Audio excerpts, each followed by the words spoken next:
with the Resurrection free DLC thing, which I understand there's a lot of complaints about why didn't the game launch with this? I mean, the game launched with no Finn and no Phasma, and it seems like that's a cool thing to do 3 weeks later. But hey, here's new characters from the movie. But like, those are some characters we wanted, and it's still missing a ton of characters, heroes that you'd want in the single player, or I'm sorry, in the multiplayer, not in the single player.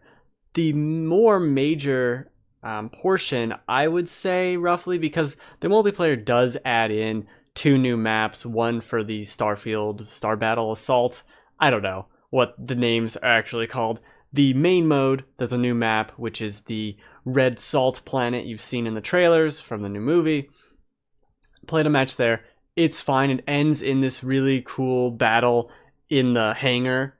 Not to spoil anything about the movie, but it ends in there. That's a ton of fun. I think they did a great job with that. The first parts of the map, I'm not so sure, but I'd like to play some more on that. The other Starfield Assault map, didn't even realize it was in there because they do a really terrible job of telling you exactly what's going on unless you look it up.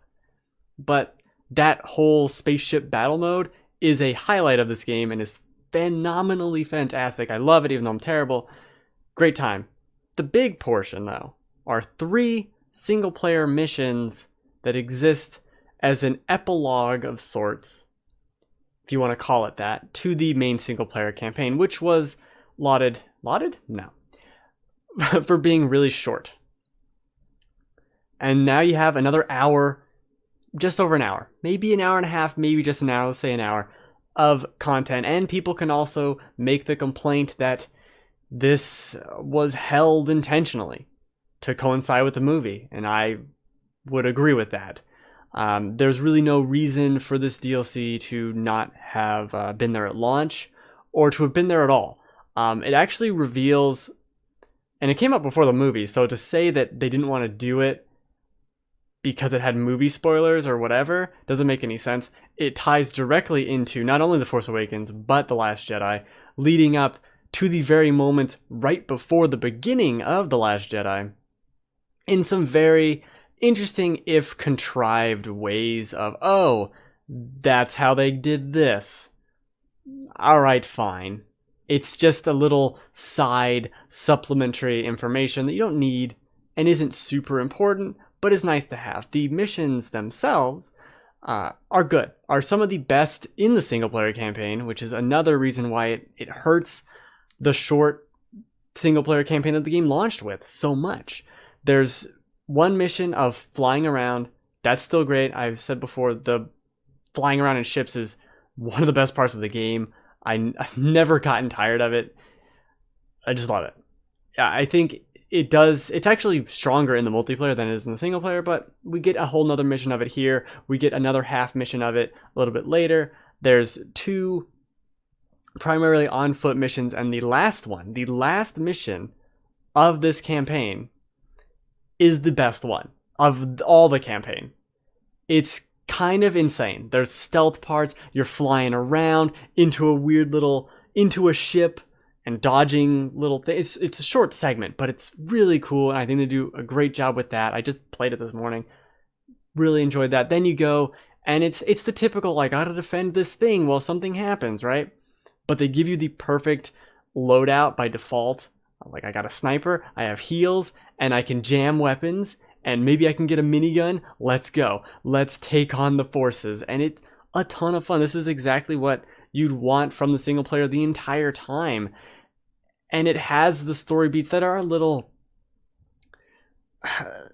unearned, I guess you could say, but they're there and they're fun, and it works. And it's so unfortunate that the game didn't launch with any of this, because really, this is the best part of the single player, but it also reveals a few faults, because if you play, I'll spoil the not that great single player for Star Wars Battlefront 2, where it ends, it kind of has a final mission, and then there's the 30-year skip to Force Awakens with Kylo running around.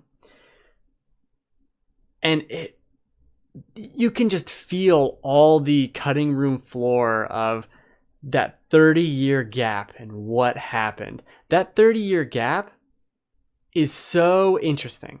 And we know so little about what the hell went on in there.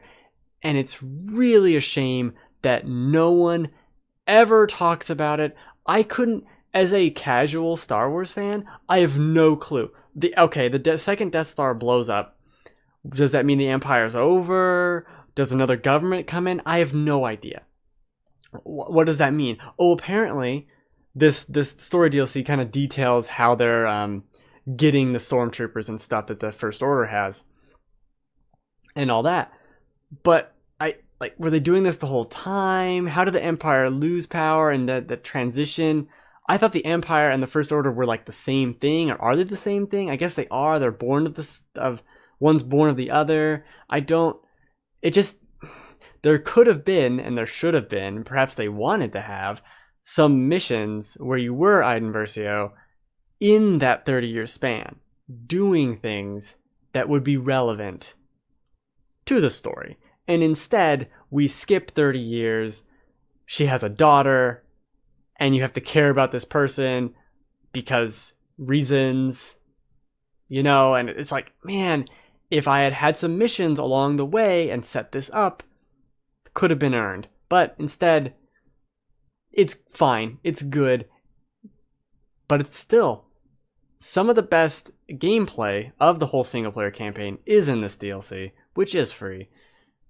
And it does have really, I think, fun, and regardless of how you feel about The Last Jedi, which I enjoyed, even if it has some problems, the casino. It does have some really nice tie-ins of like, oh man, I wish I had played this before the movie because it leads right up to it. I'm like, oh, that would have been this. Like, that's a cool thing to see and to understand. And I like that. And I think it's worth a play. Granted, if you have the game and you didn't sell it or whatever, there's really no excuse not to play this. It's 3 missions, full hour of some good time. The middle mission, I do think drags. It adds a vehicle and it's not exactly great, but it's fine.